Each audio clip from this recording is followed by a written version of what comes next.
Bismillahirrahmanirrahim. Assalamualaikum warahmatullahi wabarakatuh.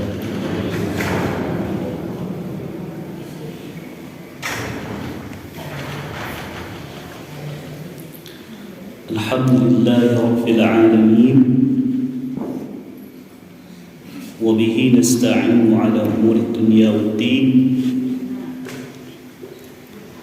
أشهد أن لا إله إلا الله وحده لا شريك له له الملك وله الحمد يحيي ويميت وهو على كل شيء قدير وأشهد أن سيدنا ونبينا ومولانا محمد وعلى آله وأصحابه ومن تبعهم بإحسان إلى يوم الدين أما بعد. معشر المسلمين والمسلمات، hadirin wal hadirat, bapak-bapak dan ibu kami jamaah salat subuh yang dirahmati dimuliakan oleh Allah Subhanahu wa taala. Kajian subuh kita hari ini mengkaji sebuah hadis yang diriwayatkan oleh Imam Muslim di dalam kitab sahih beliau dari sahabat Abu Dzar radhiyallahu anhu. Beliau berkata, qala lin-nabiy sallallahu alaihi wa alihi wasallam, Nabi sallallahu alaihi wasallam berpesan kepada, kata Abu Dzar,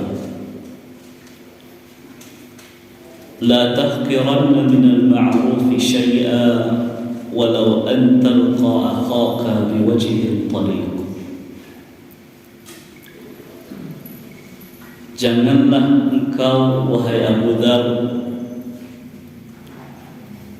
meremehkan kebaikan apapun, walau sekedar menampakkan wajah yang cerah ketika bertemu dengan saudara. Bapak-bapak dan ibu-ibu, salah satu bentuk fadilah atau keutamaan atau rahmat yang luar biasa dari Allah Subhanahu wa taala kepada kita orang-orang beriman, yaitu Allah sediakan jalan-jalan untuk membuat elok atau kebaikan itu dengan begitu banyak jalan dan pintu-pintu. Jalan-jalan kebaikan yang ghairu mahsurah, yang tidak bisa terhitung para jumlah. Kebaikan itu tak hanya sekedar salat di masjid, berpuasa di bulan Ramadan, berzakat bagi yang mampu, berhaji, berumrah bagi yang mampu, tidak. Tetapi begitu banyak pintu-pintu kebaikan yang kita berharap dengan kebaikan-kebaikan itu menjadi asbab, menjadi penyebab masuk kita ke dalam surga Allah. Sebagaimana doa yang sering kita baca, Allahumma inna nas'aluka ridhaka wal jannah wa na'udzu bika min sakhatika wal nar. Ya Allah, sesungguhnya kami memohon kepadamu keridhaan dan surgamu, dan sesungguhnya kami ya Allah meminta perlindungan dari kemarahan dan neraka. Dalam hadis yang kita baca dalam kalimah tadi, Hadis sahih diriwayatkan oleh Imam Muslim di dalam kitab sahih beliau. Sebuah pesan luar biasa yang disampaikan oleh Nabi SAW. Pesan singkat tapi maknanya sangat mendalam. Apa kata Nabi kepada sahabat beliau itu? Tentu saja Bapak Ibu, walaupun saat itu beliau berpesan kepada sahabat beliau Abu Dzar radhiyallahu anhu, tetapi pesan itu juga tertuju untuk kita usahakan. La tahqiranna minal ma'rufi syai'an. Janganlah engkau anggap remeh nilai sebuah kebaikan. Walau an talqa akhaka biwajhin talib. Walau sekadar engkau nampakkan wajah yang gembira, wajah yang cerah, wajah yang dihiasi dengan senyuman ketika engkau bertemu dengan saudara. Secara kemanusiaan, bapak-bapak dan ibu-ibu, maya lebih sangat tiawa basobok je kawan nyo sambut kita dengan senyuman atau je cemberut wajah. Coba cari wajah kawan ibu sebelah. Semaya awak kini sebelahnya membudui, bisuak membudui, siap itu membudui, hari kampek cari kawan yang lain setelah itu. Kalau fitrahnya sebagai manusia siapapun itu, adanya senyuman, wajah yang gembira, wajah yang cerah ketika datang kita menemuinya atau ketika kita bertemu dengannya, akan menyebabkan hati seseorang bahagia pula menjadi. Kita ulurkan tangan kepada kawan, kepada kenalan atau kepada seseorang yang mungkin tak kita kenal, dijabat erat tangan awak, kemudian dibalas dengan senyuman yang hangat, tentu itu lebih membahagiakan hati awak daripada kita mau ulurkan tangan tapi yang paciknya ujung jari seretik je. Ulurkan tangan tapi yang pacik ujung jari seretik. Entah memang apa aku dah biasa salam passalam arif tu Pak, atau memang kau ini dah syukur salam begitu Allah.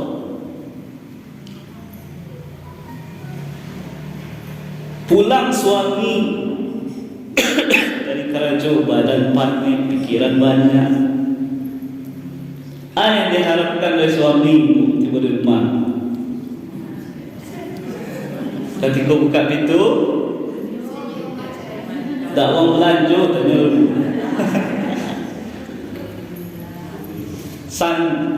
Sambutnya, sambut dulu dengan wajah yang menyenangkan hati.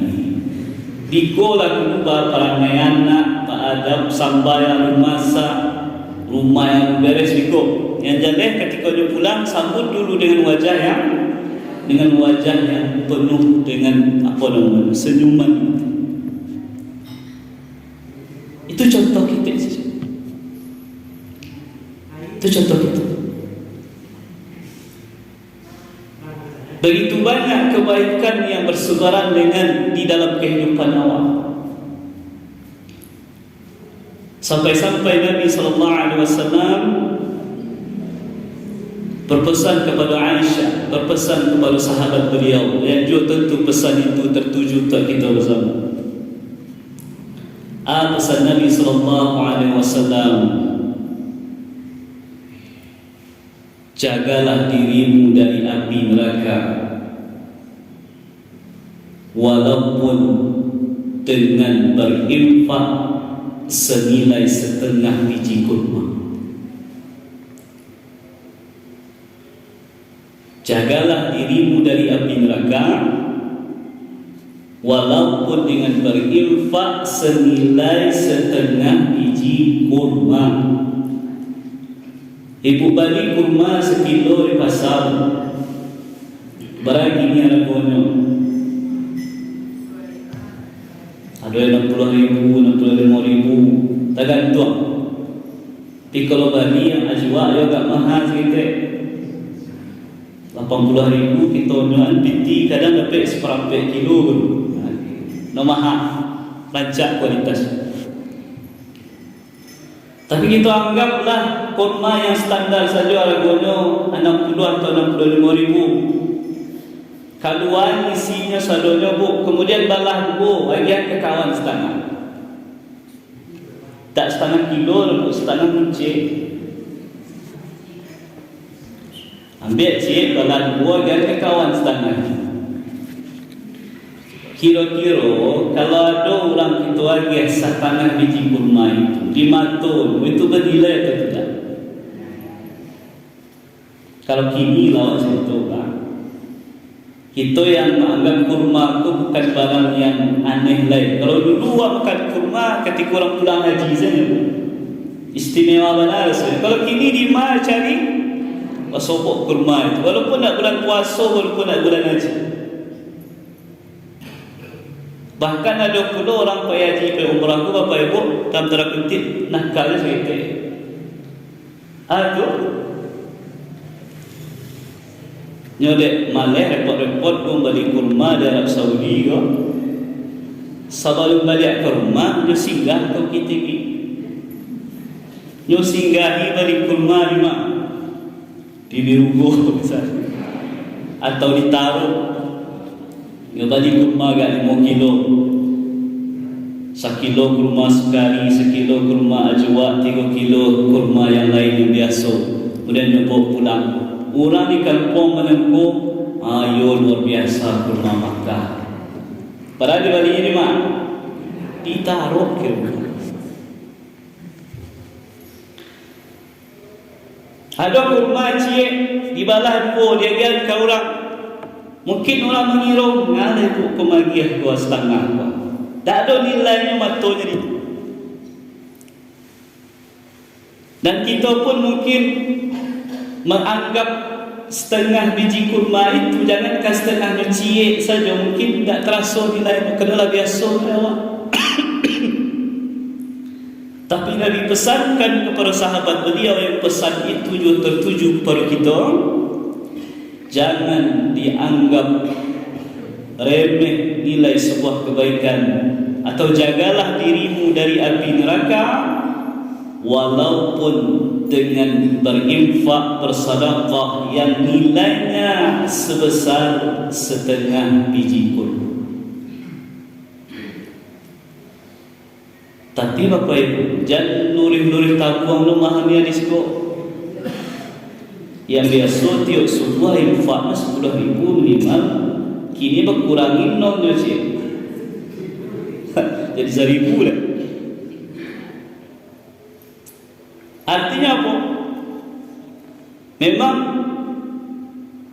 kalau ada orang kita mengatakan biarlah segetek yang penting ikhlas, tidak ada salah dari kalimat itu. Tetapi yang lebih baik adalah biarlah banyak yang penting ikhlas.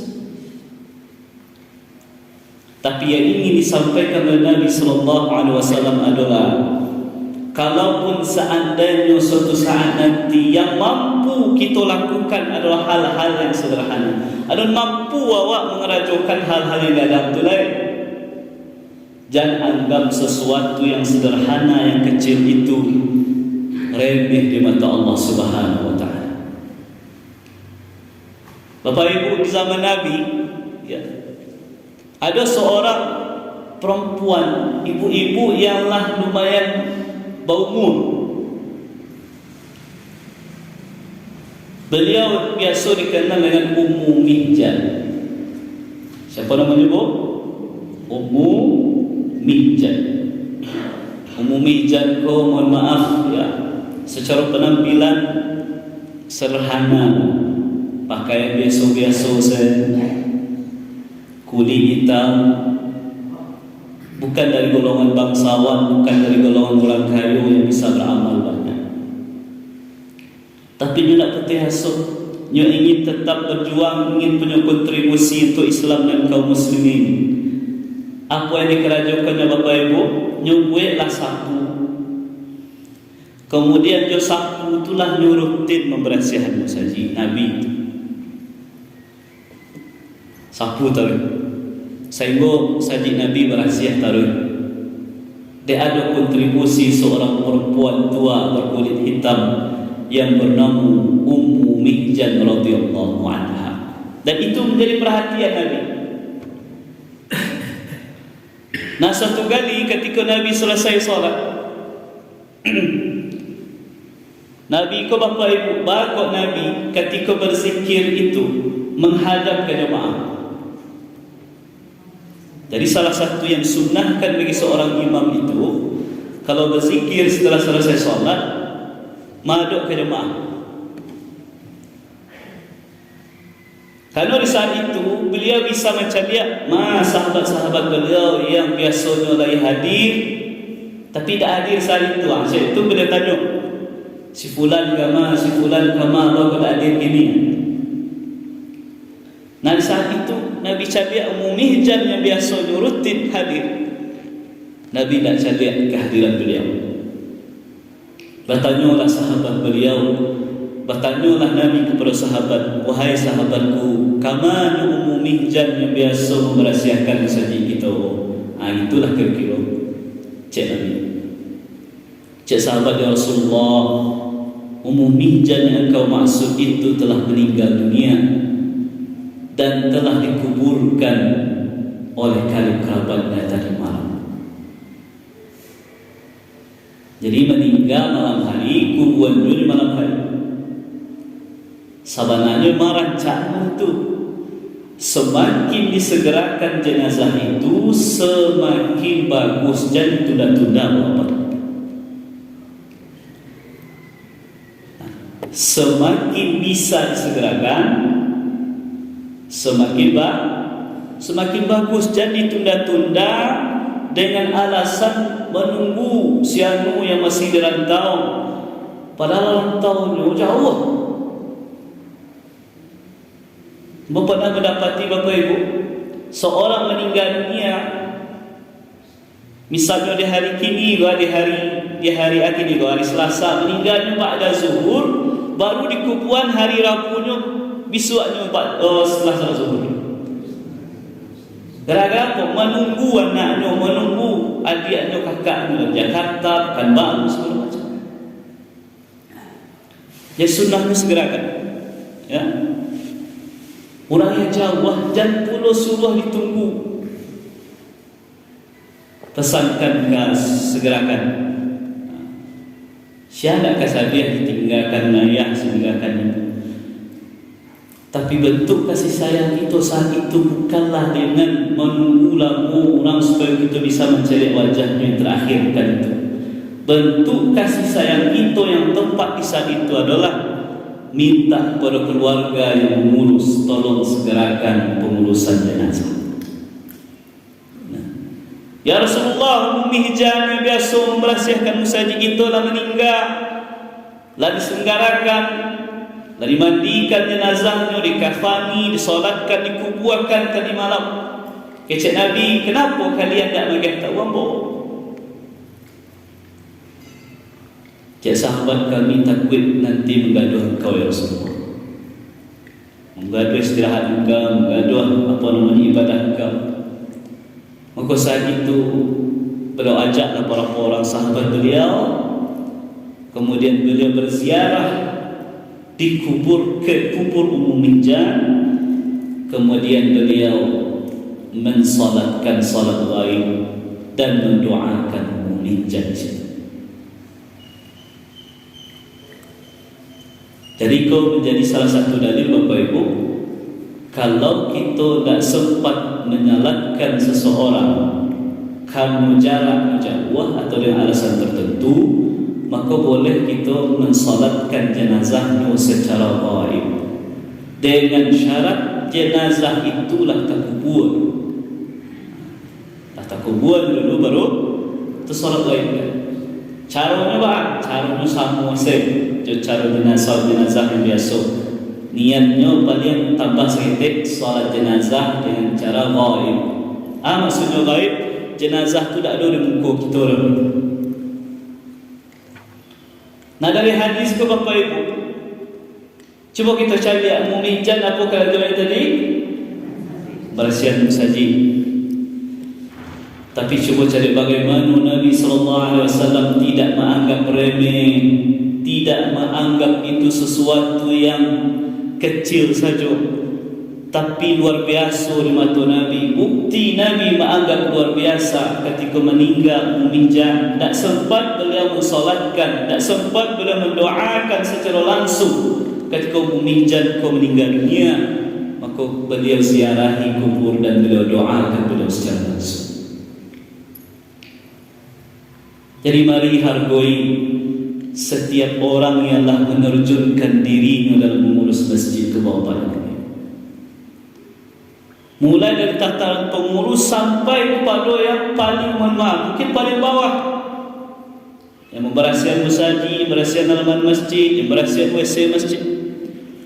Baik itu yang mohon maaf, yang kerajaannya diberikan gaji atau tidak, mari kita hargai. Dan mari kita bersama-sama pula untuk berkontribusi dalam memakmurkan atau menjaga masjid kita dalam bentuk apapun. InsyaAllah sekecil apapun kontribusi kita dalam masjid InsyaAllah akan Allah nilai dengan keutamaan yang luar biasa. Bapak-bapak dan ibu-ibu jemaah rahimakumullah. Kemudian dalam hadis lain Nabi SAW bersabda, sesungguhnya di dalam tubuh manusia itu ada 360 ruas tulang. Para jumlahnya Bapak Ibu 360. Kok ragu ibu-ibu tak percaya? Abu dia cuba hitung sulam. Tidak perlu dulu kita hitung sulam. Telah dibuktikan oleh penelitian ilmiah, ruas tulang manusia baik yang ada maupun yang ketek di dalam tubuh itu sesuai benar dengan apa yang dikatakan Nabi, jumlahnya 360. Dan di setiap ruas tulang itu wajib disedekahi tiap hari. Artinya mesti kita tiap hari 360 kali sedekah. Ada ibu dan talak tu 360 kali. Kali itu 1000 berapa nilainya? 360,000. Siapa kata talak dia? Nabi sahabat Nabi pun berkata, man tutiquna ya Rasulullah, man tutiqu minna ya Rasulullah. Siapa yang talak di kami, atau siapa kami yang talak 360 kali sedekah tu ya Rasulullah? Tak talak kami no. Kecil Nabi, ketika kalian membaca Subhanallah, Alhamdulillah, La ilaha illallah, Allahu Akbar, masing-masingnya itu adalah sedekah. Kamu menyuruh orang berbuat baik, itu adalah sedekah. Kamu melarang orang berbuat munkar, itu adalah sedekah. Kamu menolong orang untuk naik ke kendaraannya adalah sedekah. Kamu memboncengi orang di kendaraanmu adalah sedekah. Setiap kebaikan itu adalah sedekah, dan seluruhnya itu bisa terwakili dengan 2 rakaat salat duha. Jadi menurut para ulama Bapak Ibu, 2 rakaat salat duha yang dikerjakan seorang muslim itu nilainya sama dengan 360 kali sedekah. Makanya Bapak Ibu, sesibuk-sibuk kita dalam kehidupan, kalau bisa jangan tinggal yang namanya 2 rakaat duha. Banyak orang membuktikan selain keberkahan duha 2 rakaat itu 360 kali sedekah tadi, banyak orang membuktikan dengan salah satu sebabnya dengan memperbanyak duha. Banyak orang yang dilancarkan rezekinya oleh Allah Subhanahu wa ta'ala. 2 rakaat pun Habis tak waktu 5 minit. 2 rakaat 5 minit itulah lumayan lama solat waktu. Lah bisa kita membaca satu rakaat itu setengah halaman.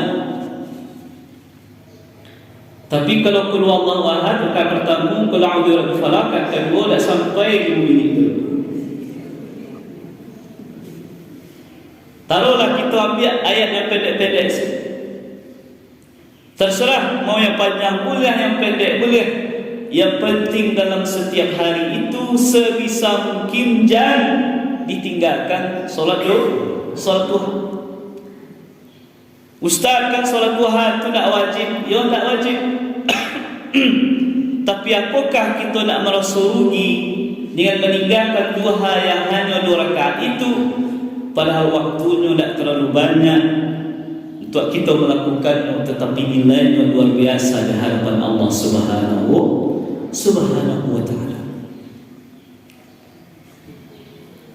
Dan sebaliknya, kalau Nabi tadi berpesan jangan anggap remeh nilai kebaikan walaupun kecil, sebaliknya jangan pula anggap remeh nilai dosa walaupun kelihatannya nampaknya ketek di mata awak.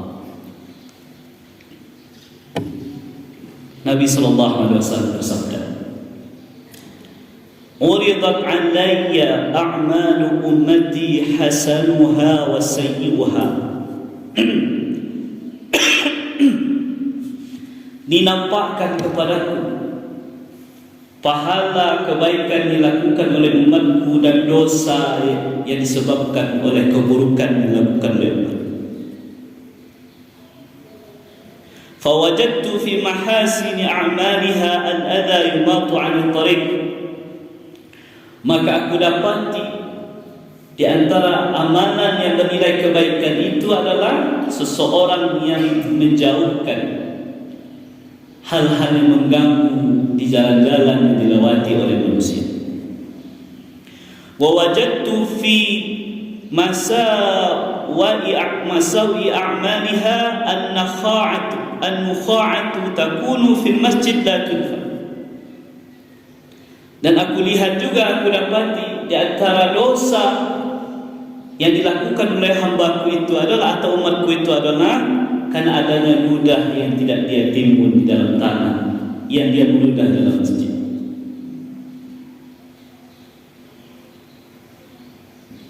Bapak ibu, jalan awak kemudian nampak kulit pisang jalan. Menyingkirkan kulit pisang tu ke tepi jalan tu ringan atau kerja baik tu. Ada batu pak, mungkin dek habis hujan atau apalah, masuk batu ke tengah jalan. Tak tahu kadang-kadang batunya. Tapi kalau bagi orang yang baul dah tak tahu no, kalau kena batu tu bisa jatuh. Kemudian kita ambil di tangan, atau kalau malah di tangan sipak saya ke tepi jalan di kaki awak. Kan ringan kerja tu. Tapi Allah perlihatkan kepada Nabi, itulah salah satu amalan yang umat Nabi mendapatkan pahala. Artinya sesuatu yang remeh dalam akal manusia, Allah tampakkan amal kebaikan atau pahala untuk orang itu. Tapi sebaliknya, sesuatu yang juga dianggap remeh oleh seseorang seperti apa? Seperti meludah dalam masjid. Kalau kini tak temukan juga kerana sajikulah tabah karpet, tabah-tabah pula karpet. Makanya bahawa tanam mana perasaan awak dalam sajiko. Salah satunya adalah karena karpetnya aja. Dek saking tanamnya perasaan, cuma tomato kadang tanam. Di rumah nak buat mata bola lelok ustaz. Tapi tiba dia saja mukadimah ustaz baru tak tahu apa lima bola itu. Saking tanamnya. Ambo pernah buat anak mukmin saja. Di rumah lari ke mari, lari ke situ. Dibawa ke surau 10 minit baru lantak kapar berdua di belakang. Saking sakinahnya awak berdua di surau. Dulu di zaman Nabi, di zaman dulu Bapak Ibu, zaman Nabi itu, dan kita bayangkan Masjid Nabawi zaman Nabi mewah, karpetnya rancak, indah. Zaman Nabi atau Masjid Nabawi itu tunggaknya hanya batang kurma, atoknya hanya daun-daun kurma, perpah kurma, bahkan lantainya pun lantai tanah. Artinya dalam hadis katakan kalau hari hujan sujud Nabi, sujud sahabat bangkit dari sujud menempel tu. Oh, pakai lumpur di kanan-kanan beliau. Kau buktikan bahawa tanah debu yang menempel di pakaian kita bukanlah najis. Bahkan jauh tanah itulah kita berasihan najis yang menempel di tanah kita, di badan awak. Dicaliakan ke Nabi, dicaliakan Nabi katakan diperlihatkan kepadaku di antara dosa atau keburukan yang menghasilkan dosa dikerjakan oleh umatku itu adalah karena dia meludah di masjid kemudian dia tidak timbul. Kalau dalam konteks ini Bapak Ibu, orang yang membuang sampah kemudian tidak buang sampahnya di tong sampah tapi serak-serak dalam masjid, dianggap dosa lah. Konyo kalau ada acara-acara gitu, boleh ada lo panggung, barang le, kurang ada lawe kira-kira. Panggung, sekuang ambo situ ngedi. Khatam Quran.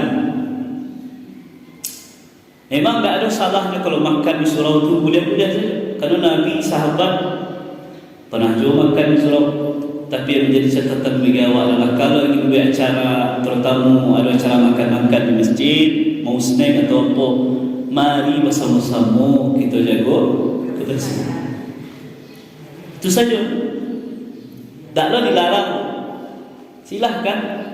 Kita dululah bahas tentang adab-adab masjid. Salah satunya adalah boleh untuk makan dan minum di masjid. Boleh lalu di masjid, boleh. Jalan Nabi dengan sahabat beliau. Kemudian Nabi berhenti. Ternyata di tempat berhentian Nabi ada 2 buah kuburan. Kemudian Nabi tiba-tiba beliau patahkan pelepah kurma, ya, atau beliau tancapkan kedua kuburan tadi. Sahabat daerah di kerajaan Nabi bertanya sahabat, ya Rasulullah, apa yang kau lakukan? Kenapa engkau tancapkan pelepah kurma itu di atas kuburan kau? Kecek Nabi, sesungguhnya 2 penduduk kubur ini atau orang yang di dalam 2 kubur ini sedang diazab oleh malaikat. Keduanya diazab, mereka melakukan dosa yang dianggap kecil, remeh di mata manusia, padahal gagah di mata Allah. Orang menganggapnya remeh Bapak Ibu, biasa saja. Yang pertama, seseorang yang ketika buang air kita tidak bersih atau tidak bersihkan itu bekas air kencingnya setelah buang air kita. Yang kedua, pelaku namimah adu domba. Mudah-mudahan kata Nabi, selagi masih basah pelepah kurma kau, akan diringankan azab bagi penduduk kubur yang sedang diazab. Wa garis bawahi 2 hal Bapak Ibu. Yang pertama, mereka melakukan dosa yang kecil atau sering dianggap remeh oleh orang lain, oleh manusia. Terutama yang pertama, atau indak barasiah ketika BAK buang air kita.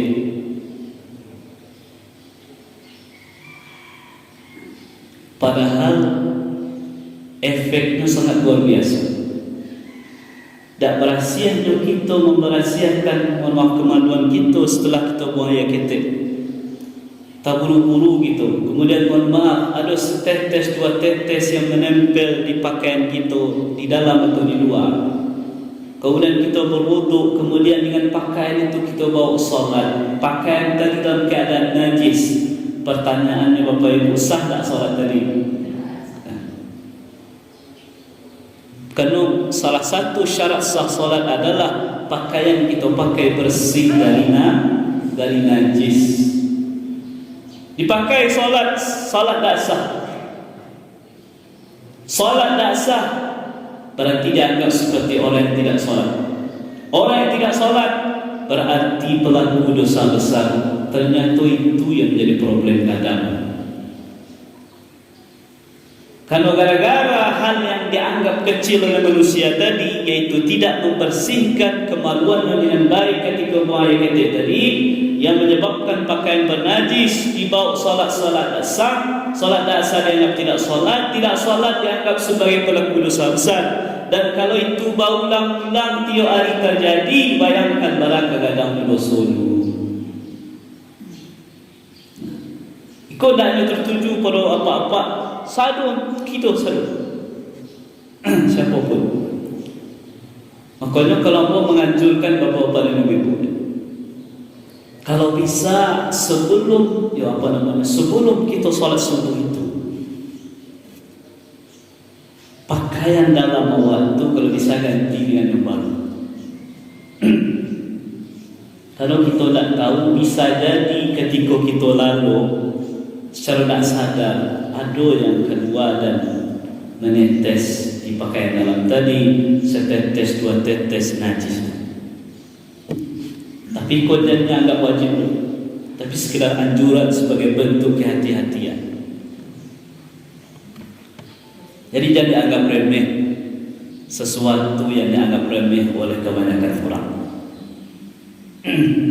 Kemudian catatan yang kedua adalah jangan pula kita salah memahami hadis kok. Ada orang memahami Bapak Ibu dengan ditancapkannya pelepah kurma itu yang menyebabkan ringannya azab orang yang dalam kubur. Bukan pelepah kurmanya, tapi sia yang menancapkan. Dan apa yang diucapkan Nabi tadi? Nabi mengucapkan mudah-mudahan selagi masih basah pelepah kurma kau diringankan azab orang. Kan ada kata doa itu. Jadi sebenarnya bukan pelepah kurmanya, tetapi doa orang yang menancapkan itu. Kalau dia pelepah kurma, kalau dalam bahasa awam, mana ketek-ketek itu yang kita tanam situ, batang beringinlah tanam kekzalu. Batang gadang, rimbun, lamu, puluh dunia ratusan tahun. Jadi jangan salah pula kita memahami hadis Nabi SAW. Nah ini Bapak Ibu, begitu banyak bertebaran di tengah-tengah kita, ribuan-ribuan peluang-peluang kebaikan yang bisa kita lakukan. Tak mampu kita bersedekah atau beramal dengan harta awak, bisa dengan tenaga. Umumi hijab tadi Bapak Ibu, ini orang miskin, bukan orang kaya, bukan orang punya banyak harta, tak bisa berinfak yang banyak. Hanya kerja kan juta kago untuk punya kontribusi di Islam.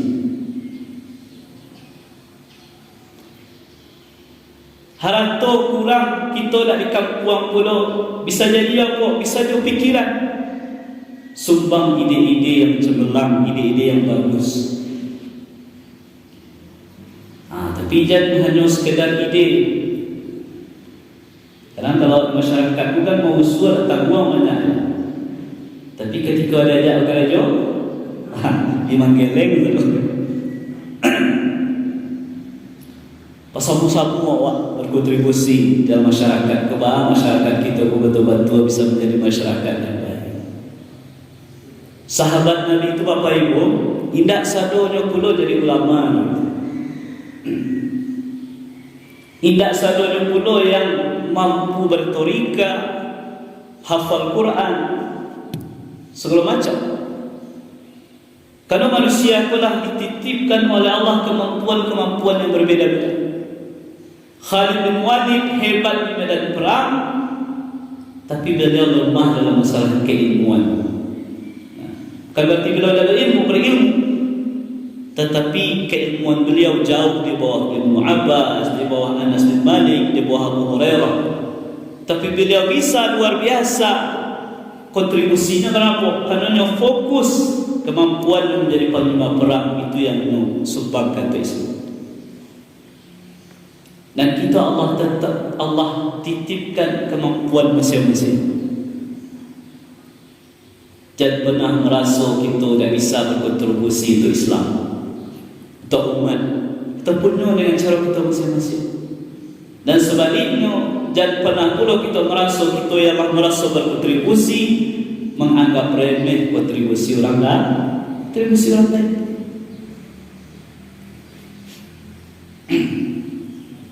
Baru pernah membaca sebuah hadis Nabi SAW.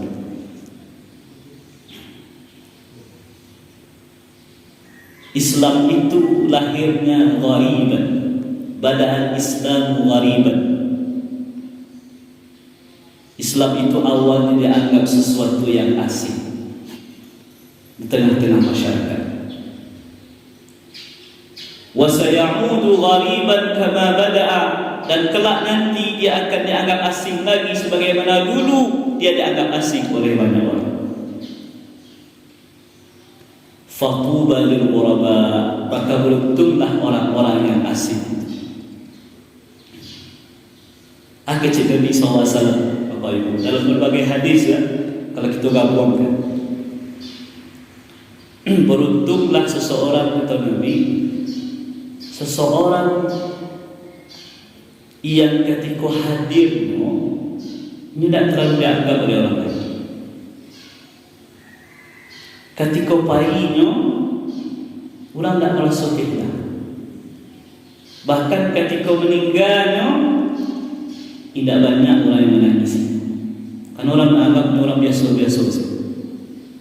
Tapi orang itu ketika dia meminta kepada Allah, Allah pasti kabulkan. Artinya Allah bisa jadi orang-orang yang di tengah-tengah masyarakat kita cari orang yang paling sederhana, orang yang paling biasa-biasa saja, orang yang kita anggap indah ada Allah kayak gitu, penampilan sederhana, sederhana, tapi bisa jadi itulah orang yang paling dekat dengan Allah.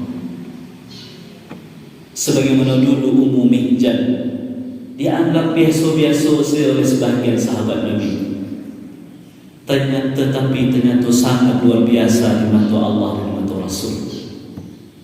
Maka mari kita berkontribusi, fokusnya awak dan kontribusi awak. Jangan kita nilai orang lain.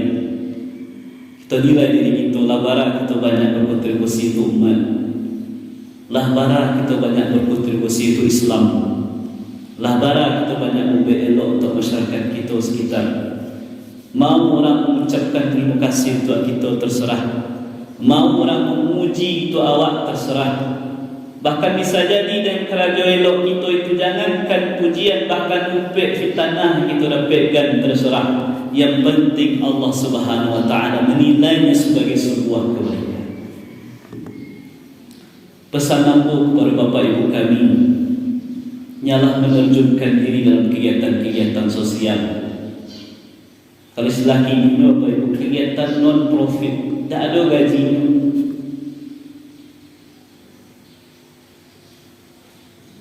Jadi ketua pengurus ada gaji, tak ada angket untuk jadi PNS gitu. Pak, berapa tahun Pak jadi ketua pengurus? Dah 10 tahun. Para nomor NIPA, Ustaz, nomor hidup pegawai. Apialah menjadi pegawai Allah, saya PNS atau Pak pegawai negeri Surau. Allah langsung bagi SK. Kita yang terjun di masyarakat, tak usaha kita bangsanya, kok listrik lancar masuk ke rumah, kok air lancar masuk ke rumah, kok jalan bisa mulus, bisa orang ajak, dapat jo fitnah. Ibu-ibu lah jadi bendahara kegiatan, difitnah jo, jadi sibuk tua. Bagi orang baru, patang jadi bendahara, tinggal dia orang baru saya. Padahal jangankan akan mengambil pitih itu, kurang pitih dalam acara, pitih saku bawa mau situ, mau situ, mau situ. Jangankan mula akan menyumbang, kadang pitih kita bagi minyak undang, minyak oto, makan di jalan. Lawak yang korban. Kemudian orang berkomentar yang indah-indah. Jangan sampai komentar negatif itu Bapak Ibu menyurutkan langkah tu. Jalan lagi. Kok sekali-sekali agak sulit seperti itu. Itulah fitrah manusia. Tak ada yang salah kalau menanggapi komentar itu mungkin agak sulit langkah sebentar, agak terdiam buat. Ya lah, tapi jangan tinggal 100%. Jangan nampak lo buku tu nya. Abang dia selambung ke Jawa. Lah panik mau urus mau itu fitnah jerapek segala macam. Mau urus sudah. Ya. Biarlah orang yang kudus. Kita buktikan bahawa kita berjuang untuk yakin kalau sebuah kebenaran. Mulut orang tak bisa kita atur, tapi yang bisa kita atur adalah telinga kita dan hati awak. Kita atur telinga hanya mendengar hal yang elok. Kita atur hati hanya menerima hal yang baik, hal yang baik. Mudah-mudahan setiap kebaikan-kebaikan yang kita kerjakan Allah balasi dengan kebaikan yang sempurna. Walaupun kelihatan sederhana di mata manusia, tapi sesuai dengan pesan Nabi tadi, la tahkiranna minal ma'ruf syai'a. Jangan engkau anggap remeh nilai sebuah kebaikan.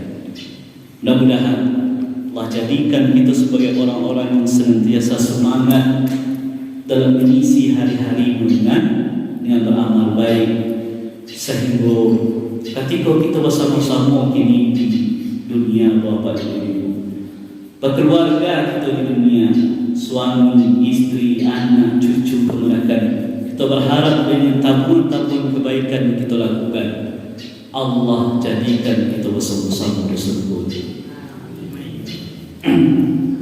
Bersyukur awak, kau sama jamaah Masjid Jamil Al-Nawawi dulu, alhamdulillah yang subuh tulis Surga Firdaus. Kau jamaah surah Gobah ke? Bersyukur kita di surga. Amin. Jadi tak hanya berkumpul di dunia, tapi berkumpul di surga. Amin ya rabbal alamin. Mudah-mudahan bermanfaat. Terima kasih atas perhatian dan maaf atas segala kekurangan. Wabillahi taufiq wal hidayah. Wassalamualaikum warahmatullahi wabarakatuh.